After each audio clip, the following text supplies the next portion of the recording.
Hello friends, तो आज मैं आपको बिना दाल चावल भिगोए सिर्फ और सिर्फ 10 मिनट में क्रिस्पी मसाला डोसा बनाने का सबसे आसान तरीका बताऊंगा। इस तरह से वे डोसा बनाएंगे ना, बहुत ही ज़्यादा टेस्टी बनेगा।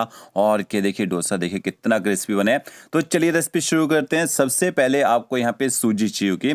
1 कप मैंने सूजी का लिया। इसका जो वेट है वो 200 ग्राम है। मोटे वाली सूजी का यूज़ किया। आपके बारीक सूजी हो ना, तो उसका यूज़ कीजिएगा। यहाँ पे आपने ग्राइंडर जार लेना है और इसमें आपने सूजी ऐड कर देनी है।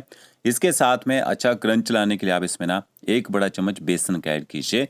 अगर बेसन ना हो, इसकी जगह मैदा यूज़ कर सकते हैं, फिर गेहूं का आटा भी डाल सकते हैं।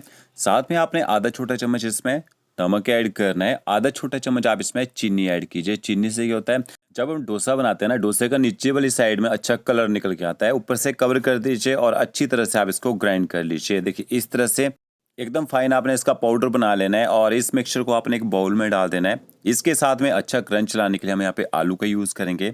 एक मैंने कच्चा आलू लिया, आलू को पील कर लिया और इसके बाद आपने आलू को ना छोटे छोटे क्यूब्स में काट लेना है। तो ये देखिए इस तरह से कट लगाइए और आलू को आप यहाँ पे क्यूब्स में काट लीजिए। आलू को कटिंग करने के बाद अच्छी तरह से धो लेना है ताकि इसमें जो एक्स्ट्रा स्टार्च होता है वो निकल जाए। इसके बाद इसको ग्राइंडर जार में डाल दीजिए। 3 आपने हरी मिर्च ऐड करनी है।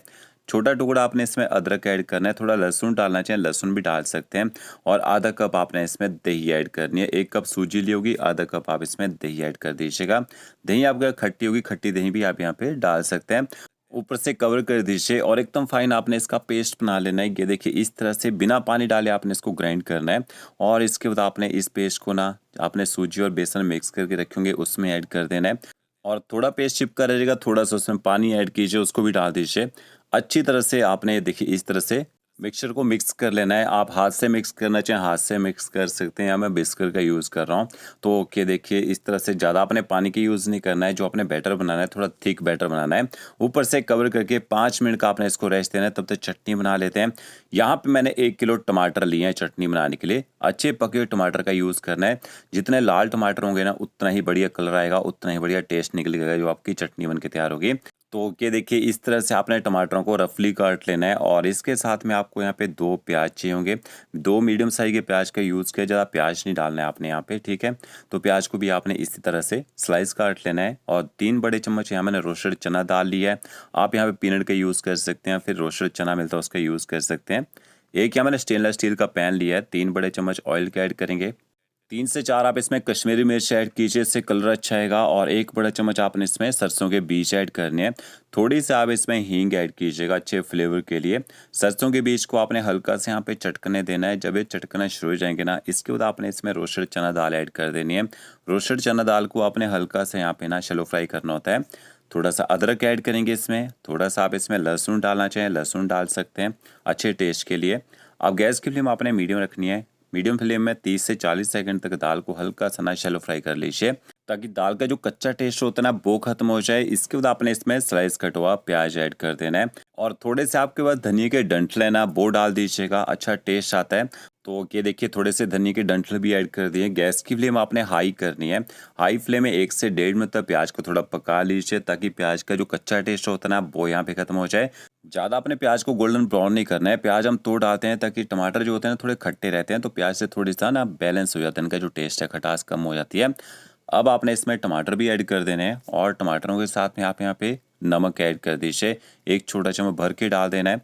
और साथ में आपने इसमें देगी मिर्च पाउडर ऐड करना है, या फिर कश्मीरी मिर्च पाउडर ऐड कीजिएगा। इससे जो चटनी है थोड़ी तीखी भी हो जाएगी और कलर भी बेहतरीन निकल के आता है। तो 1.5 छोटा चम्मच मैंने यहाँ पे देगी मिर्च पाउडर ऐड कर दिया है। गैस की फ्लेम आप 1 मिनट के लिए हाई कर दीजिए, ताकि टमाटर जो है जल्दी से यहाँ पे गर्म हो जाए। और इसके बाद आपने गैस की जो फ्लेम है ना मीडियम कर देनी है। मीडियम फ्लेम में आपने कम से कम 10 मिनट तक टमाटरों को यहाँ पे पकने देना है। ये देखिए यहाँ पे मुझे 7 से 8 मिनट हो चुके हैं टमाटरों को पकाते हुए। ज़्यादा तेज़ गैस से में नहीं पकाना है। तेज़ गैस में पकाएंगे इनके अंदर जो मॉइस्चर होता है, पानी होता है, वो खत्म हो जाएगा। तो इस तरह से टमाटरों को अच्छी तरह से भून लीजिए। अब आपने टमाटरों को एक कंटेनर में निकाल लेना है। थोड़ा सा ठंडा होने दीजिए। जैसे थोड़े ठंडे हो जाएंगे, इसको ग्राइंडर जार में डालिए और एकदम फाइन आपने इसका पेस्ट बना लेना है। ये देखिए ये आपकी टमाटरों की चटपटी सी जो चटनी है वो तैयार हो चुकी है। इस चटनी को आप इडली, डोसा, बड़ा या फिर उत्पम के साथ सर्व कर सकते हैं। और 2 दिन तक आप इसको फ्रिज में स्टोर करके रखना चाहें, स्टोर करके भी रख सकते हैं। अब आपने चटनी के ऊपर छोंक का तड़का लगाने का पैन लेना है, उसमें थोड़ा सा ऑयल ऐड कीजिए, 2 आपने कश्मीरी मिर्च ऐड करनी है, साथ में थोड़ी सी आप इसमें रोस्टेड चना दाल ऐड कीजिए और थोड़े से सरसों के बीज ऐड करने हैं। हल्का सा सरसों के बीज को चटकने दीजिए, थोड़ा आपने करी पत्ता डालना है और गर्मा गर्म आप इसका ना छोंक लगा दीजिए चटनी के ऊपर। तो इस तरह से आप इसको सर्व कर सकते हैं।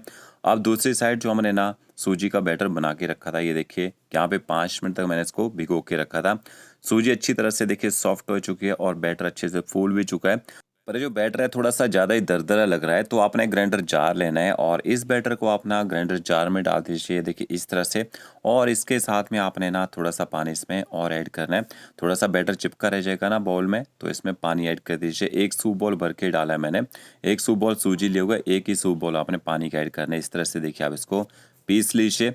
अब आपने इस पेस्ट को ना देखिए बाउल में निकाल देना है दोबारा से और इसमें आपने आधा छोटा चम्मच बेकिंग पाउडर ऐड करना है। आप बेकिंग पाउडर की जगह बेकिंग सोडा डालना चाहें वो भी डाल सकते हैं। तो आधा चम्मच बेकिंग पाउडर ऐड किया है, थोड़ा सा ऊपर से पानी डाल दीजिए और बेकिंग पाउडर अच्छी तरह से ताकि मिक्स हो जाए और इस तरह से बैटर के साथ आपने बेकिंग पाउडर को मिक्स कर लेना है। 2 मिनट में देखेंगे इसमें हल्के से ना जैसे डोसे का बैटर होता है वैसे ही बबल्स आना शुरू हो जाएंगे। अब यहाँ पे डोसा बना लेते हैं। देखिए इस तरह से आपने एक लैडल लेनी है, इससे हम डोसा बनाएंगे। आप कटोरी का यूज़ करके भी बना सकते हैं। यहाँ मैंने डोसा पैन लिया है, हल्का सा गर्म कर लीजिए पहले, इसके थोड़ा सा पानी आपने स्प्रिंकल करना है ताकि टेम्परेचर इसका सेट हो जाए। गैस की फ्लेम आपने एकदम लो रखनी है। इसके बाद आपने इस तरह से देखिए डोसा बैटर डालना है। यहाँ पे पैन थोड़ा सा बड़ा है तो मैंने 2 छोटे लैडल भर के डाले हैं और इस तरह से देखिए चलाते चाहिए लैडल को और बिल्कुल सॉफ्ट हैंड से चलाना है। ज़्यादा लैडल को ज़ोर से दबाना नहीं है, ज़्यादा ज़ोर से दबाएंगे तो डोसा जो बीच से फट जाएगा।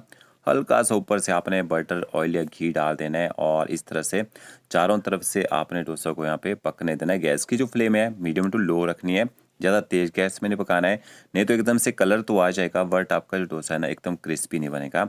तो ओके देखिए अच्छी तरह से हमारा जो डोसा यहाँ पे बनके तैयार हो चुका है और एकदम क्रिस्पी बना है। इस तरह से आप इनको ना बना लीजिए, बहुत ही ज़बरदस्त बनते हैं। और मसाला डोसा बनाना चाहें आलू का मसाला बना लीजिए, काफ़ी सारी रेसिपीज़ मैंने शेयर कर रखी है कैसे आप घर पे मसाला बना सकते हैं डोसा का। तो इस तरह से गर्मा गर्म इनको सर्व कीजिए। वीडियो अच्छा लगा होगा लाइक शेयर कमेंट जरूर कीजिएगा। ओके फ्रेंड्स, मिलते हैं नई वीडियो के साथ।